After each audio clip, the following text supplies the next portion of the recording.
Merci beaucoup, Madame la Présidente.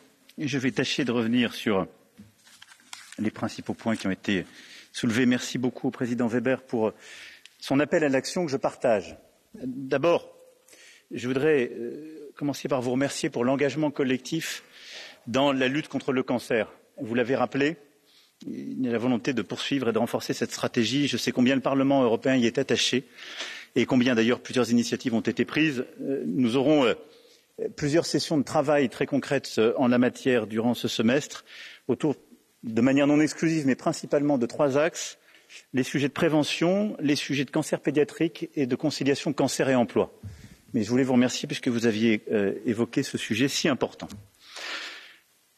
Vous avez évoqué la souveraineté européenne, Président. Je veux d'abord défendre ce qui a été fait ces dernières années, par nous tous. De manière très rapide. En matière de défense, nous avons avancé beaucoup plus que nous ne l'avions fait durant les dernières décennies. Avec le Fonds européen de défense, avec une stratégie commune, avec aussi des choix technologiques communs, avec des projets collectifs. Je pourrais y revenir si d'aucuns le souhaitent ici, mais beaucoup de choses ont été faites. En matière aussi technologique.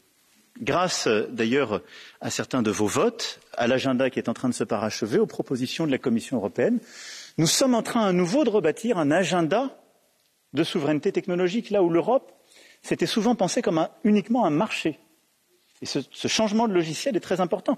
Il faut que le marché ait une concurrence pure et parfaite pour éviter les dysfonctionnements et que les géants viennent bousculer notre souveraineté. C'est ce qui est fait aussi par la Commission. Mais il faut qu'on ait une stratégie en matière d'offres cohérente. C'est ce qui est en train d'être fait. Et je dirais que la meilleure démonstration que la souveraineté n'a pas été qu'un vain mot fut la période du Covid. Grâce à l'action collective, nous avons acheté des vaccins comme aucun de nos États n'aurait pu le faire. Et je le dis avec beaucoup de modestie, je l'ai d'ailleurs assumé devant le peuple français. Le gouvernement n'aurait pas pu organiser une stratégie de vaccination en France si nous n'avions pas eu l'Europe. C'est l'élément même de la souveraineté. Nous avons acheté, puis nous avons produit, nous avons exporté et nous pouvons donner. Ça, c'est la souveraineté. Donc il y a beaucoup d'éléments très concrets d'une politique de souveraineté. Je ne suis pas pour que nous nous flagellions. Et puis, peut-être dernier point en matière économique et financière, nous avons eu une politique souveraine. La Banque centrale européenne a décidé très vite, une politique financière très volontariste, et nous avons bâti à partir de juillet, et un travail durant tout l'été et l'automne considérable du Parlement, un plan de relance européen qui est l'élément même d'une souveraineté. Parce que nous avons décidé de construire des choix macroéconomiques et d'investissement pour résister à la crise et relancer. Donc pour toutes ces raisons, je pense que on a beaucoup agi, mais il faut continuer, et je partage votre volonté d'aller plus loin. Vous avez évoqué la Russie, Président. Je l'ai dit, je suis parfaitement d'accord, mais je pense qu'il nous faut agir. Je le pense d'autant plus que, comme vous le savez, la France a initié le retour à un dialogue actif et exigeant avec un travail. Et qu'ensuite, avec la chancelière Merkel, nous avons, il y a quelques mois, poussé pour le retour d'un dialogue européen avec la Russie. Nous n'avons pas été suivis par nos collègues. Je le regrette. On va remettre justement ce travail en œuvre, parce qu'il est très difficile d'avoir une politique de souveraineté à l'égard de la Russie si on décide de ne pas parler à la Russie. Nous avons une politique de sanctions qui prévaut depuis 2014, mais ça ne suffit pas. On doit avoir un agenda complet, et j'ai essayé de le décrire à travers cette initiative que je propose, qui est de bâtir justement ce nouvel ordre de sécurité et de stabilité. Ensuite, je le dis avec beaucoup de force, il nous faut bâtir les conditions de la souveraineté, c'est-à-dire l'indépendance accrue vis-à-vis de la Russie. Quand je regarde nos importations en termes de pétrole et de gaz, nous ne sommes pas indépendants vis-à-vis de la Russie. Alors nous ne le deviendrons pas du jour au lendemain. Je ne pense pas qu'il faille couper tous les liens. Au contraire, nous avons beaucoup de liens avec la Russie. Mais si nous voulons peser, nous ne devons jamais être dans une situation de vulnérabilité. Et c'est aussi un débat que nous devons conduire à la lumière de ce sujet, et il est clair ô combien les stratégies climatiques, j'y reviendrai. Mais je partage, et je pense donc que la solution pour moi à cet égard, dans les prochaines semaines, c'est de faire une proposition européenne concrète. Sur l'état de droit et les valeurs, je partage tout à fait ce que vous avez dit. D'abord, je distinguais juste très rapidement les sujets. Il y a le régime général de conditionnalité. Plusieurs d'entre vous l'ont rappelé, mesdames les présidentes également, et monsieur le président. Celui-ci, le Parlement européen s'est beaucoup battu, et à juste titre. Il viendra protéger le budget de l'Union contre les violations de l'état de droit portant atteinte aux intérêts financiers de l'Union. Pour l'heure, nous sommes, comme vous le savez, dans l'attente de l'arrêt de la Cour de justice sur ce règlement qui, s'il est validé, nous le savons, devra être pleinement appliqué par la Commission. Et la Commission, d'ailleurs, a posé tous les jalons sur ce sujet grâce à ce qui a été ici proposé, discuté, voté. Ensuite, il y a les procédures fondées sur l'article 7 du traité. Et là, la procédure se poursuit grâce au point de situation aux auditions organisées par les présidences successives du Conseil. Nous en aurons une en février pour la Pologne et en mars pour la Hongrie. Et donc, je souhaite que sur ces sujets, nous puissions avancer comme vous. Je considère que ça va trop lentement. Mais je pense que notre intérêt est d'essayer de convaincre et de faire modifier, comme d'ailleurs ce à quoi la Commission européenne s'est attachée ces dernières semaines, tout particulièrement avec la Pologne, parce que je ne crois pas que la réponse au sujet de l'état de droit soit le rétrécissement de l'Europe et au fond l'acceptation que certains pays puissent quitter l'aventure commune simplement parce qu'ils ne respecteraient pas les règles. Et donc c'est ce levier qui prend parfois plus de temps. Mais comme vous, je considère que les choses sont trop lentes à cet égard. Il nous faut donc avoir des mesures sans doute plus fortes parfois, dans le cadre de nos réformes. Il nous faut aussi mener et continuer le travail de conviction. Et puis il y a les procédures contentieuses fondées sur l'état de droit, qui sont nombreuses, et je veux les rappeler quand on parle d'état de droit, parce que là il y a une vraie efficacité, une vraie action commune. Ces procédures contentieuses, elles font l'objet de décisions de justice, elles sont assorties d'astreintes financières significatives, 1 million d'euros par jour actuellement contre la Pologne, par exemple, pour ne pas avoir exécuté un arrêt de la Cour de justice, ce qui témoigne d'une vraie détermination de la Commission, en tant que gardienne des traités, et de notre Cour de justice, à ne pas laisser s'installer des atteintes à nos valeurs fondamentales. Donc voilà, il y a nos procédures, elles mettent parfois du temps à vivre, mais il y a déjà des décisions prises et il y a des conséquences. Sur la transition climatique, vous l'avez évoqué en parlant d'unité justement de nos peuples. Je reviendrai sur cette transition évidemment et son importance. Je partage ce point et ça rejoint d'ailleurs à cet égard une partie des propos du président Jadot qui ont été évoqués tout à l'heure. Il y a différentes mesures d'accompagnement qui sont mises sur la table aujourd'hui par les différentes institutions européennes et je veux les rappeler parce que c'est bien dans cet esprit que nous travaillons. D'abord, il y a le Fonds de transition juste qui a été créé en 2021 pour accompagner la transition des régions à forte intensité de carbone avec quand même un budget de 17,5 milliards d'euros sur 2021-2027.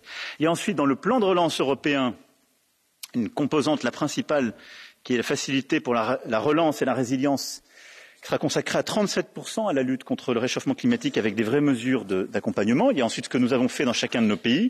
La France a utilisé le plan de relance pour plusieurs de ces mesures d'accompagnement. Et il y a la création d'un fonds social pour le climat, qui est une proposition de la Commission pour accompagner les mécanismes. Donc c'est exactement dans cet esprit, je le dis à l'un et l'autre, que les choses avancent et que le travail se fait. Je partage totalement l'esprit de rassemblement que vous avez évoqué. Madame la Présidente García Pérez, sur l'état de droit, vous aviez des questions communes, je viens d'y répondre. Je voudrais juste faire une précision, parce qu'elle a son importance ici comme en France. Il n'y a jamais eu de choix de la France d'un seul coup de faire disparaître le drapeau européen.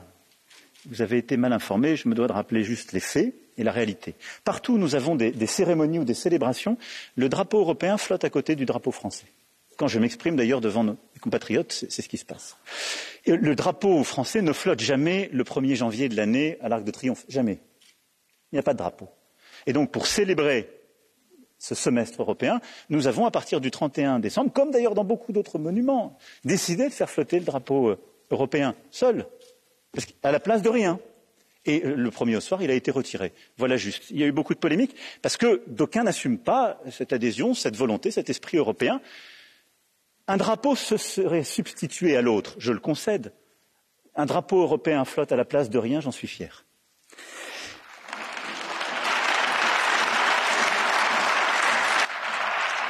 Pour ce qui est de notre action sociale et de cet agenda dont vous avez rappelé l'importance, je veux vraiment vous remercier et vous dire tout mon attachement à l'agenda que nous aurons tous ensemble, qui est extrêmement important. Bon, la directive sur le salaire minimum est là maintenant. Elle a fait le fruit d'un très gros travail et je veux vraiment remercier les États membres qui étaient souvent les plus progressistes et les plus ambitieux en termes sociaux, mais qui avaient une tradition de dialogue social qui les faisait craindre une régulation trop européenne de tous les efforts, et on a ensemble réussi à des clarifications. Et donc la directive sur le salaire minimum poursuit deux grands objectifs: étendre la protection offerte par les conventions collectives en matière de salaire minimum, et lorsqu'un salaire minimum existe déjà dans un État membre, établir des critères relatifs à la fixation du niveau de salaire. Bon.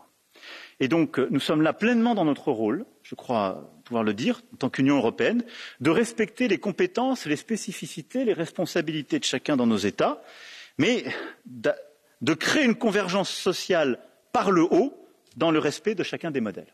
Et donc je pense que cette directive-là, qui va pouvoir avancer durant ce semestre, est une étape très importante qui s'inscrit dans l'esprit que vous avez évoqué. Sur les plateformes, vous l'avez évoqué, je crois que le député vous l'avez aussi évoqué. Là-dessus, j'ai toujours partagé la même philosophie. Je ne suis pas pour interdire l'innovation, et je suis pour la laisser faire, mais pour construire les droits qui vont avec ces pratiques nouvelles. C'est exactement ce que nous avons fait.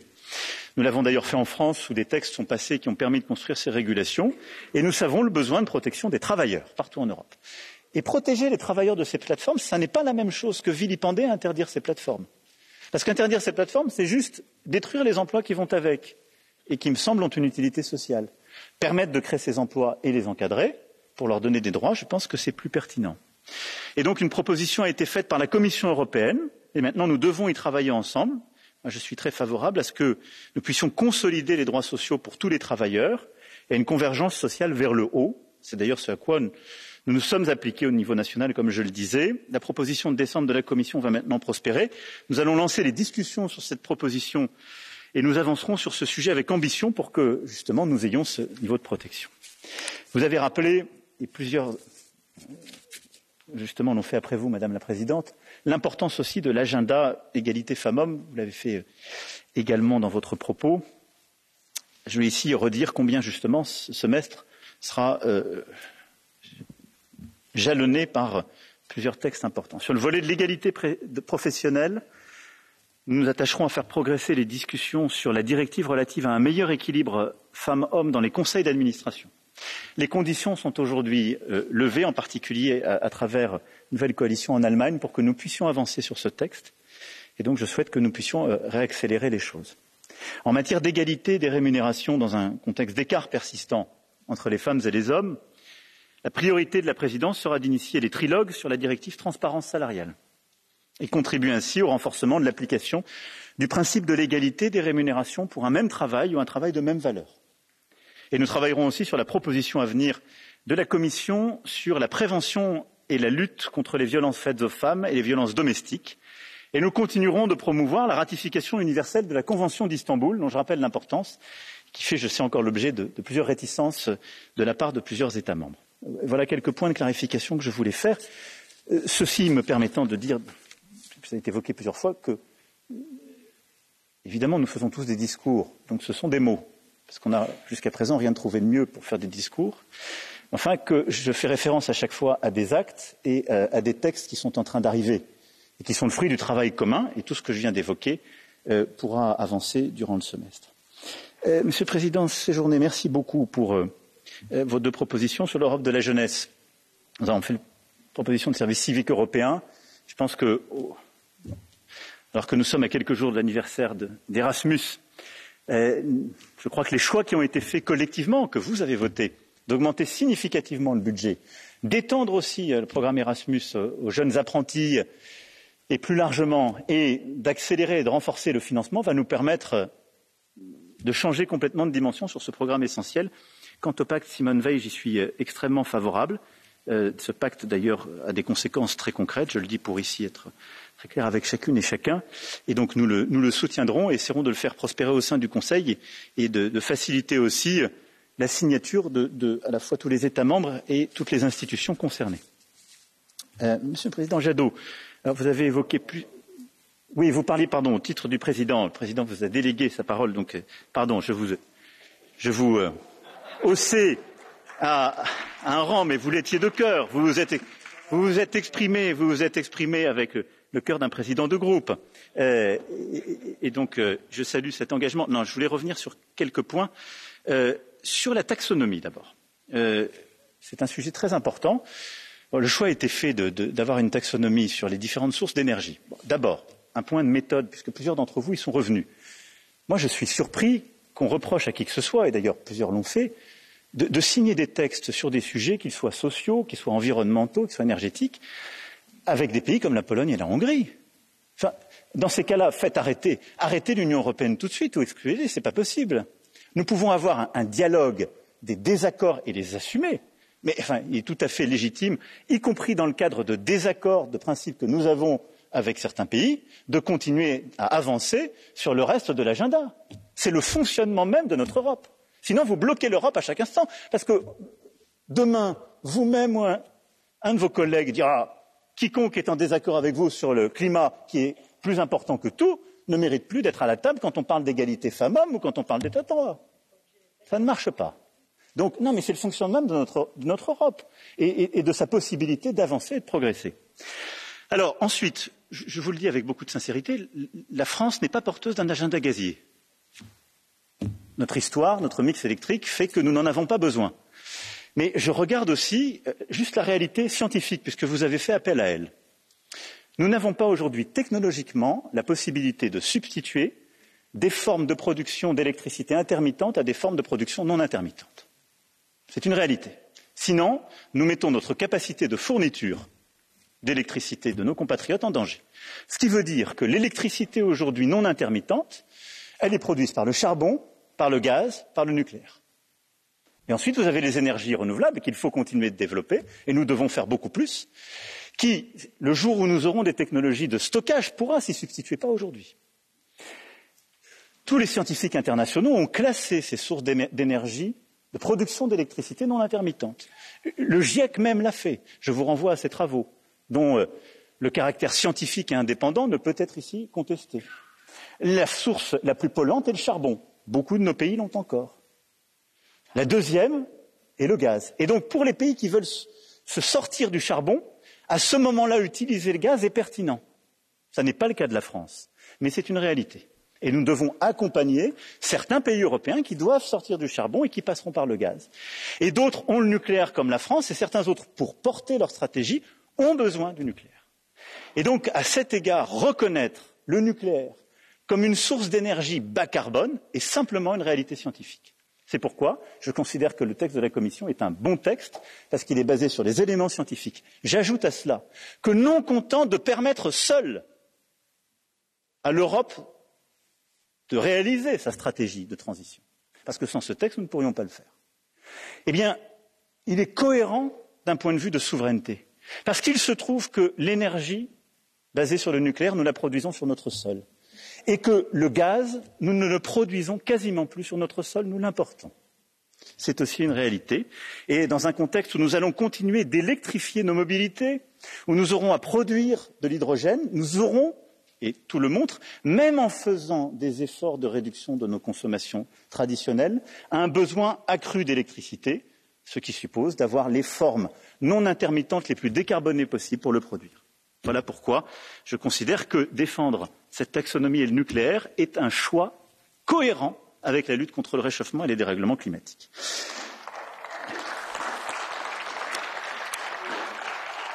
Je vous ai entendu après sur un peu une instruction à charge.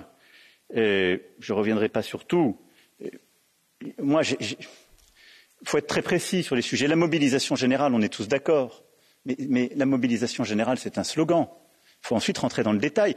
J'aurais voulu la mobilisation générale de tous les Européens quand, en 2018, la France a porté un agenda ambitieux sur le glyphosate. Nous avons été peu suivis, y compris par des gouvernements où les forces politiques que vous représentez étaient aux responsabilités. Je me félicite que nous ayons tous adhéré en fin d'année dernière à la neutralité carbone. Nous étions 3 au début, y compris contre des gouvernements où il y avait les forces politiques que vous représentez.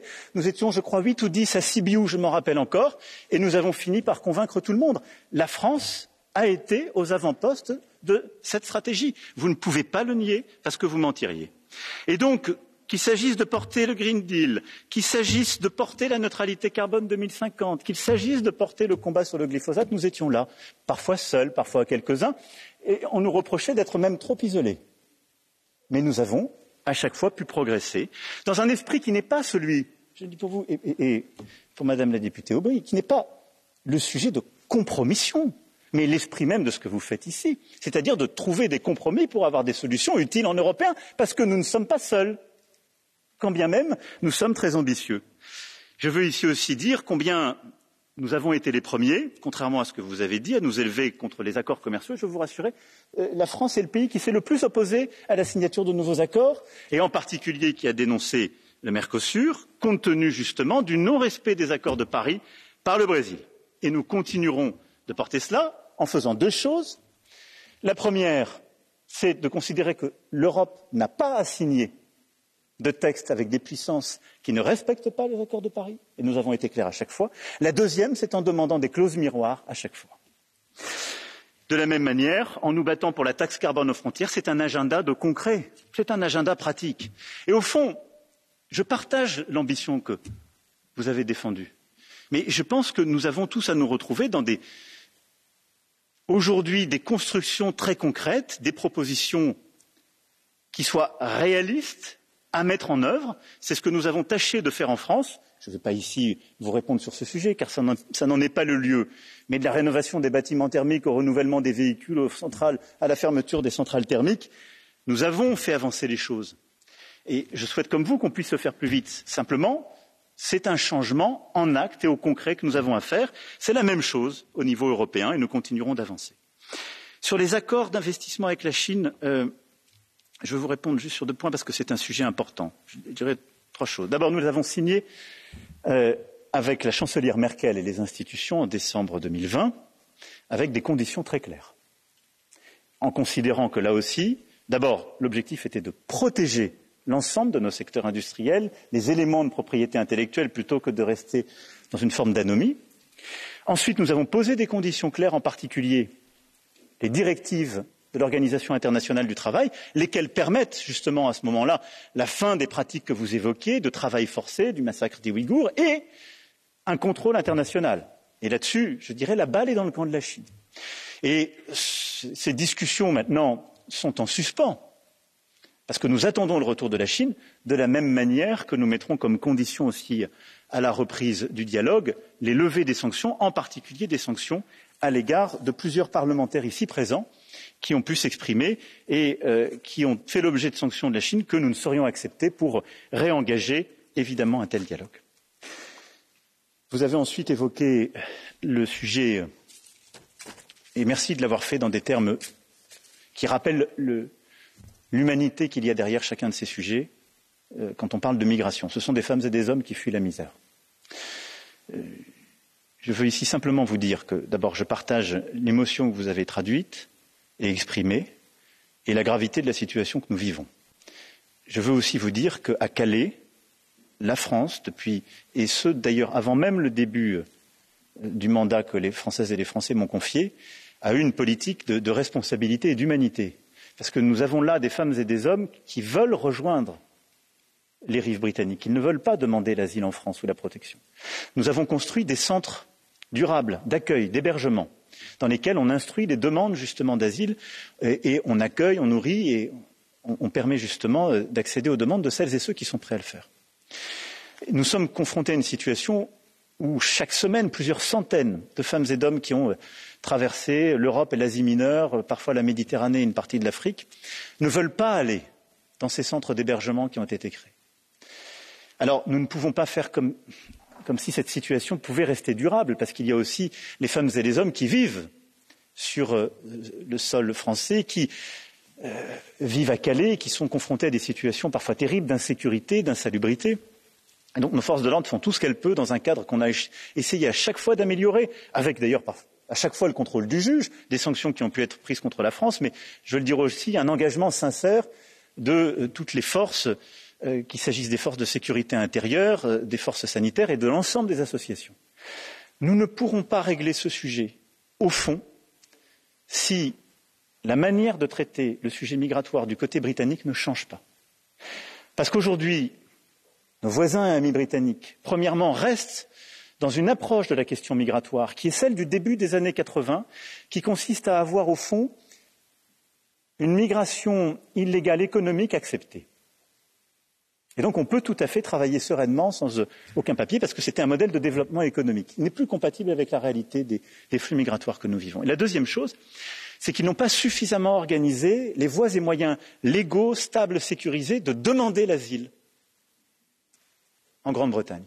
C'est pour ça que nous sommes confrontés à cette situation. Et donc, c'est par un dialogue exigeant avec les Britanniques que nous pouvons vraiment traiter ce sujet qui est absolument terrible d'un point de vue humanitaire et qui ne mérite pas, sur lequel nous ne pouvons pas accepter qu'il soit l'otage de facilités. Monsieur Bardella, d'abord, je veux vous dire que je ne crois pas que les Françaises et les Français soient tristes. Je veux vous rassurer, si vous êtes triste, j'en suis désolé, je ne crois pas que ce soit le cas des Françaises et des Français. Ensuite, vous avez essentiellement fait tribune, comme d'autres interlocuteurs, et je n'ai pas ici répondu aux sujets plus nationaux. Vous avez fait, au fond, un texte assez franco-français de tous les reproches. Vous avez quand même, je dois le saluer, très méthodiquement dit n'importe quoi sur tous les textes européens que nous pouvions signer. Et je dois dire que l'esprit de méthode avec lequel vous l'avez fait mérite une forme de respect parce qu'il manifeste une vraie cohérence de votre discours. Mais ce n'est pas en disant méthodiquement n'importe quoi, même si le n'importe quoi se tient, qu'on peut finir à la fin par dire des vérités. Et donc, si, comme vous l'avez dit, nous avions signé un texte qui dessaisissait les États de leur souveraineté en matière migratoire, nous ne serions pas encore en train de discuter autour de la table du Conseil, et à ce moment-là, rendant raison au président du groupe PPE, disant que nous sommes trop lents, nous ne serions pas encore en train de discuter un pacte migratoire. Il serait déjà réglé par ce formidable accord secret. Non. Donc, nous avons, sur ce sujet, toujours des compétences nationales. C'est d'ailleurs pour cela que nous avons décidé de profondément réengager un travail politique sur Schengen. La Commission a fait des propositions fortes pour permettre l'amélioration du fonctionnement au sein des frontières internes de Schengen. Nous allons permettre et donner plus de force politique à cette instance en souhaitant renforcer nos frontières extérieures, en améliorant les coopérations et surtout en ayant une politique coordonnée et commune du retour au pays d'origine. Et je pense que si on veut être efficace, je ne suis pas en train de dire que le sujet qui est sous-jacent à votre propos n'existe pas. Aujourd'hui, nous sommes confrontés à une pression migratoire. Cette pression migratoire, elle a plusieurs causes profondes, et d'ailleurs nous devons les traiter là aussi avec beaucoup d'ambition et de méthode, ce que nous faisons avec l'Afrique en fait partie, mais nous devons améliorer nos politiques de protection des frontières extérieures, nous devons lutter contre les inefficacités de notre fonctionnement commun qui conduit justement à des politiques absurdes parfois entre États membres, et nous devons améliorer l'efficacité du retour vers les pays d'origine, parce qu'elle est aujourd'hui totalement insuffisante. Je crois que c'est ça un agenda raisonnable en la matière. Sur les autres sujets, j'ai déjà répondu, je crois, en évoquant vos prédécesseurs. Monsieur Legutko, Monsieur le Président, je vous ai, je crois, répondu sur l'état de droit. Vous avez évoqué le premier, l'importance. Je crois que la plupart des autres sujets, je les ai traités, mais vous-même, comme la présidente Beghin, vous avez évoqué le sujet du pacte de croissance. Je voulais juste d'un mot dire qu'en Européens, nous avons, durant cette crise, eu une politique extrêmement efficace et pragmatique, apprenant d'ailleurs du passé. Nous avons suspendu les règles classiques pour pouvoir agir. Et nous nous sommes dotés, ce qui est unique dans notre histoire, de ce plan de relance qui a permis d'investir massivement en tant qu'Européens. La question va être celle, justement, d'une forme de retour à la normale. Cette normalité ne sera pas celle d'avant la crise. Parce que je pense que nous devons aborder le sujet macroéconomique à la lumière de la construction de notre indépendance européenne, et nous devons également le faire à la lumière des investissements indispensables qui sont les nôtres. L'agenda climatique que nous avons évoqué, ce sont des investissements massifs, les uns nationaux, les autres européens. L'agenda technologique et numérique aussi. L'agenda social et d'accompagnement également. Et l'agenda géopolitique suppose des investissements de défense importants. Et je ne suis pas exhaustif. Tout ça montre l'importance d'une nouvelle politique d'investissement. Et c'est le débat que nous devons avoir. J'ai proposé, de manière informelle, que nous ayons une discussion stratégique au mois de mars entre chefs d'État et de gouvernement sur ce sujet, mais il nous faut inventer une nouvelle grammaire qui garde les éléments de convergence budgétaire et de responsabilité, en particulier pour celles et ceux qui partagent monnaie commune. Et à côté de ça, nous devons tous assumer une politique d'ambition et d'investissement, sans quoi nous serions distancés par les puissances américaines ou chinoises qui sont en train de faire ces investissements sur beaucoup de sujets. Si on veut avoir une vraie stratégie spatiale, si on veut avoir une vraie stratégie en termes de semi-conducteurs, en termes d'intelligence artificielle, de quantique, et je ne suis pas exhaustif, nous devons avoir une telle politique d'investissement. Madame la députée, vous avez évoqué les accords de libre-échange, j'y ai répondu tout à l'heure. Après, vous avez dit quelque chose qui est très juste. Vous avez dit, je vous cite, « La présidence française de l'Union européenne ne doit pas être un marchepied électoral ». Et je pense que vous avez tout à fait raison.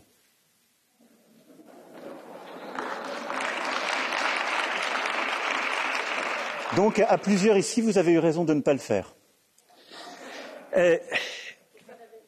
Et donc, le dernier sujet que vous avez évoqué, quant à lui, je crois, beaucoup plus important en ce qu'il touche des vies, c'est le sujet des vaccins. Sur le sujet des vaccins, je veux d'abord défendre notre Europe, nous tous et la Commission. D'abord parce que nous sommes le seul espace au monde qui a acheté et très rapidement produit plus de 2 milliards de doses aujourd'hui et qui n'a jamais mis d'interdiction à l'export. Et donc nous avons produit près de 2,5 milliards de doses, nous avons exporté la moitié. Il n'y a aucun autre espace qui a fait ça. Les États-Unis d'Amérique, pendant des mois et des mois au pic de la crise, ont interdit les exportations, y compris de composants, y compris vis-à-vis d'États émergents en développement, qui du coup n'ont pas pu produire pour eux-mêmes ou d'autres. C'est une réalité. Et donc, nous devons aussi être lucides. On sait dire ensemble quand les choses n'avancent pas, quand l'Europe est un modèle fort, responsable et à la hauteur de ses valeurs, il faut le dire. Donc, nous avons toujours exporté 50%. Nous avons, dès le début, initié l'initiative de solidarité. C'est une initiative de l'Europe et de l'Afrique, qui est l'initiative dite ACT-A, qui a conduit justement à ce dialogue vaccinal et à cette politique de solidarité. Dès le mois d'avril 2020, j'étais moi-même d'ailleurs dans une réunion du bureau de l'Union africaine à l'époque, et nous avons ensuite convaincu les membres du G20 et su avancer.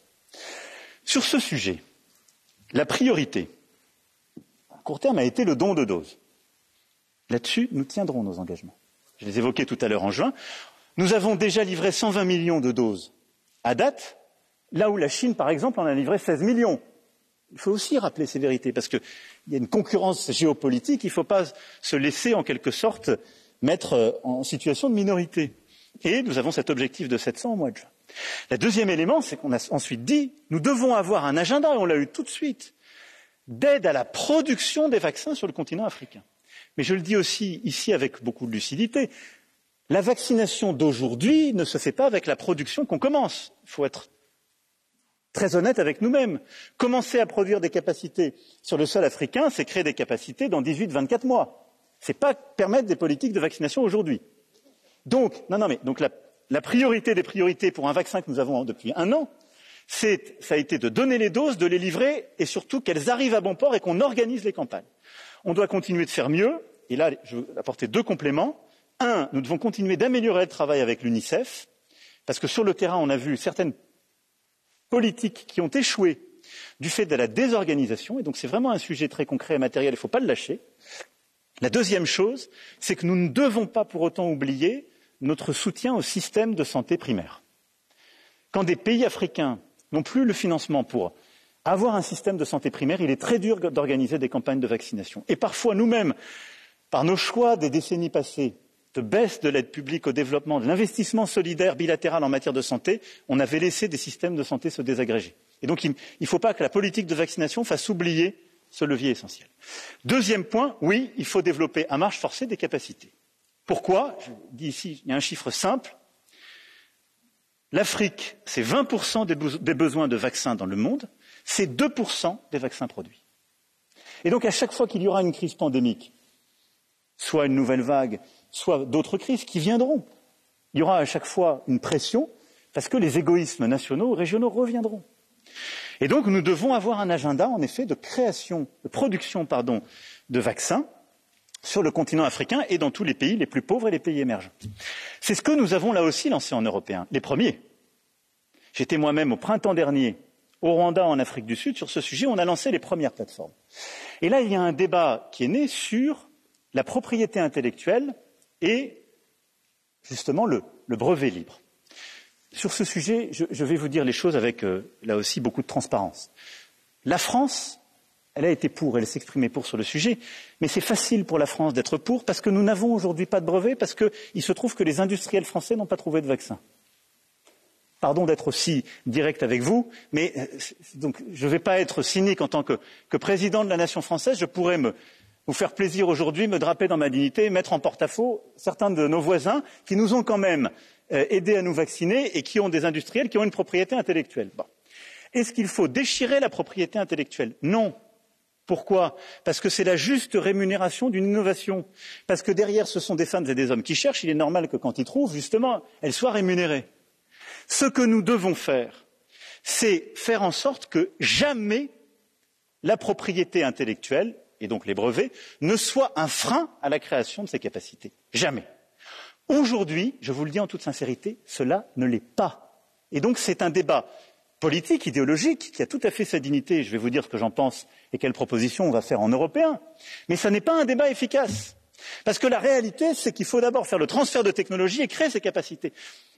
Quand bien même ce débat se poserait en France, nous n'avons pas aujourd'hui des capacités de production et de fabrique de substances en France d'ARN messager, et nous ne sommes pas bloqués par un problème de propriété intellectuelle. Notre seul sujet, c'est d'aller plus vite sur le transfert de technologie. C'est vrai aussi du continent africain.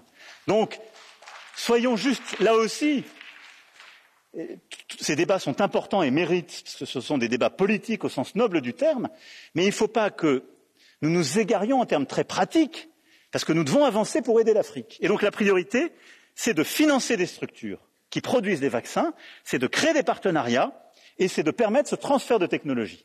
Et c'est là où les Européens, avec l'Organisation mondiale de la santé et en mettant la pression sur l'ensemble des grandes industries pharmaceutiques, doivent être plus pressantes pour accélérer ces transferts technologiques. Qu'est-ce que ça veut dire? Que celles et ceux qui ont le savoir délèguent des équipes pour qu'on aide à produire ces capacités en Afrique. Donc là-dessus, l'Europe est le continent de loin le plus avancé. La Commission européenne, à plusieurs reprises, s'est rendue sur le sol africain pour développer ces capacités, du Sénégal au Rwanda, au Kenya, l'Afrique du Sud, etc. On va poursuivre. La proposition que j'espère nous arriverons à faire en européen et qui, si nous arrivons à progresser dans les prochaines semaines, aurait beaucoup de sens à faire en européen et en africain, dans le cadre du sommet entre l'Union africaine et l'Union européenne, c'est la licence globale. C'est de permettre de manière très concrète, et c'est ce que propose la directrice générale de l'OMC avec le directeur général de l'Organisation mondiale de la santé. C'est de faire en sorte que, justement, à chaque fois qu'on crée ces capacités, eh bien, on lève toutes les contraintes en termes de capacité, de propriété intellectuelle, de transfert de technologie, pour permettre de manière, je dirais, immédiate et sans coût, de développer ces capacités en Afrique. Et donc ce à quoi nous allons œuvrer d'ici à la fin du mois de février, c'est de pouvoir porter dans le sommet Union africaine-Union européenne une proposition commune de licence globale pour les vaccins Covid, et je l'espère plus largement, et pouvoir défendre cet agenda.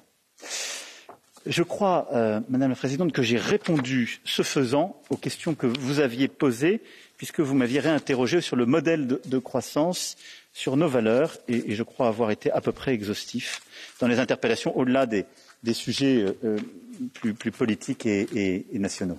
Merci beaucoup. Merci. Merci, Monsieur le Président, pour votre réponse.